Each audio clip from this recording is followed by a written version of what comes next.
de pararse, mis hermanos. Iba a decir de sentarse, ya están sentaditos, ¿no?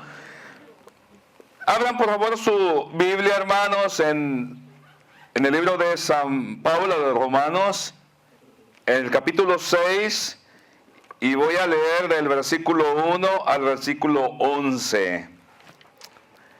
Romanos capítulo 6, versículo 1 al 11. Este sermón lo titulo: Si morimos, para Él vivimos. Comienzo. ¿Qué pues diremos? ¿Perseveraremos en el pecado para que la gracia abunde? En ninguna manera. Porque los que hemos muerto al pecado, ¿cómo viviremos aún en él? ¿O no sabéis que todos los que hemos sido bautizados en Cristo Jesús, hemos sido bautizados en su muerte? Porque somos sepultados juntamente con Él para muerte por el bautismo, a fin de que como Cristo resucitó de los muertos por la gloria del Padre, así también nosotros andemos en vida nueva. Porque si fuimos plantados juntamente con Él en la semejanza de su muerte, así también lo seremos en la de su resurrección. Sabiendo esto, que nuestro viejo hombre fue crucificado juntamente con Él, para que el cuerpo del pecado sea destruido, a fin de que no sirvamos más al pecado. Porque el que ha muerto ha sido justificado del pecado. Y si morimos con Cristo, creemos que también viviremos con Él. Sabiendo que Cristo, habiendo resucitado de los muertos, ya no muere. La muerte no se enseñorea más de Él. Porque en cuanto murió el pecado, murió una vez por todas, mas en cuanto vive, para Dios vive. Así también vosotros, consideraos muertos al pecado, pero vivos para Dios en Cristo Jesús, Señor nuestro. Hermanos, está la bendita palabra del Señor. Hagan el favor de sentarse.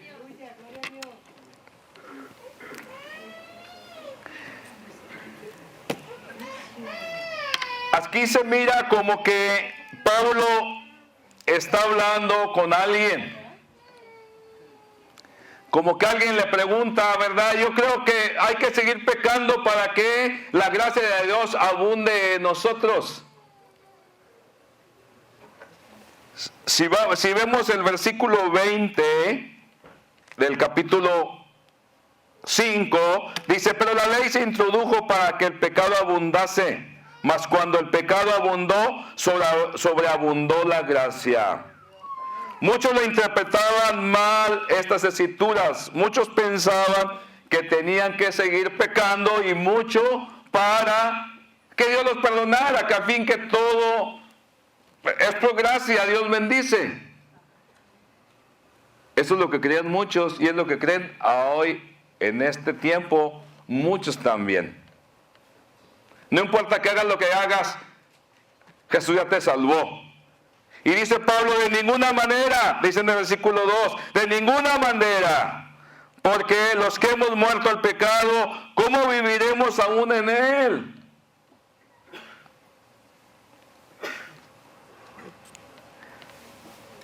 No podemos vivir en el pecado.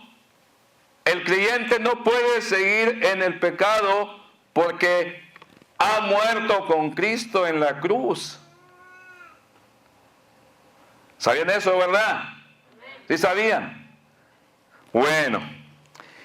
Y aquí habla Pablo del bautismo. Que fuimos bautizados en Cristo Jesús. Y fuimos bautizados en su muerte.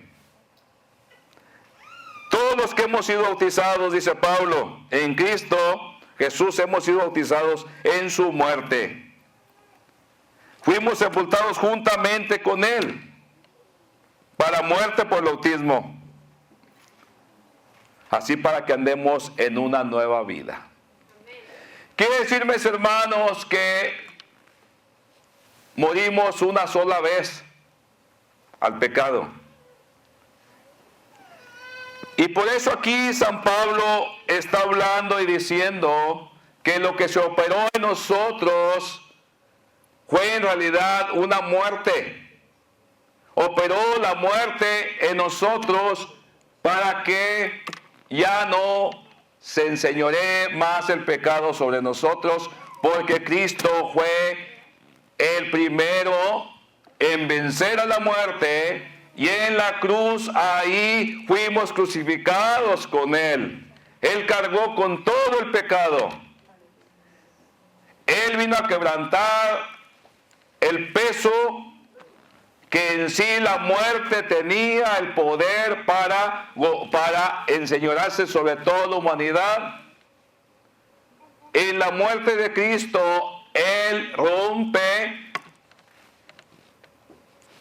el pecado, lo rompe y le da la posibilidad al creyente de ser un hijo, y ya no puede el pecado reinar sobre el creyente, sobre el verdadero cristiano. No se puede enseñorear más el pecado sobre él. Y por eso el que ha muerto en Cristo es una criatura nueva. Debe de vivir una vida nueva, completamente nueva, porque has muerto.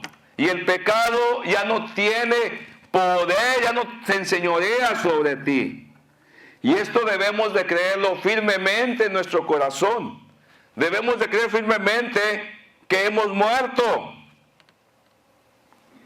con Cristo en la cruz, y el pecado ya no se enseñorea sobre nosotros, ya no reina sobre nosotros. Tenemos que creerlo firmemente eso, porque así fue. Morimos una sola vez. ¿Y cuándo fue esto? Cuando fuiste salvo, cuando recibiste a Cristo en tu corazón. Ahí empezó el cambio. Dios te compró. Dios te compró. Entonces Dios te compra. Ya no perteneces al diablo. Ahora le perteneces a Dios, porque Él te compró. Eres una nueva criatura. Por eso dice aquí el apóstol que va a vivir una vida nueva. Por eso habla aquí que seremos, si fuimos semejantes en su muerte, así también lo seremos en la de su resurrección. Antes ahí dice, a fin de que como Cristo resucitó de los muertos por la gloria del Padre, así también nosotros andemos en vida nueva. Mis hermanos, tenemos que creer firmemente de que en Cristo Jesús nosotros morimos. Por eso el que es bautizado debe de ser una criatura nueva. El bautismo fue una ilustración, podríamos decir, un simbolismo de lo que es la muerte en Cristo, porque cuando se te bautiza, se te sumerge y haz de cuenta que estás siendo enterrado. Y cuando sales, resucitas a una nueva vida. Pero eso comenzó cuando tú abriste tu corazón y le dijiste al Señor, Padre, quiero ser salvo. Ahí obró el Señor y te rescató del poder de la muerte. El bautismo te está ilustrando lo que pasó. Y mis hermanos, quizá en este tiempo sea muy difícil para muchos entender esto, porque muchos se bautizan nada más porque se quieren bautizar, pero no saben lo que es. Y yo creo que el cambio comienza, ¿verdad?, cuando nosotros le damos la vida a Cristo. Ahí comienza.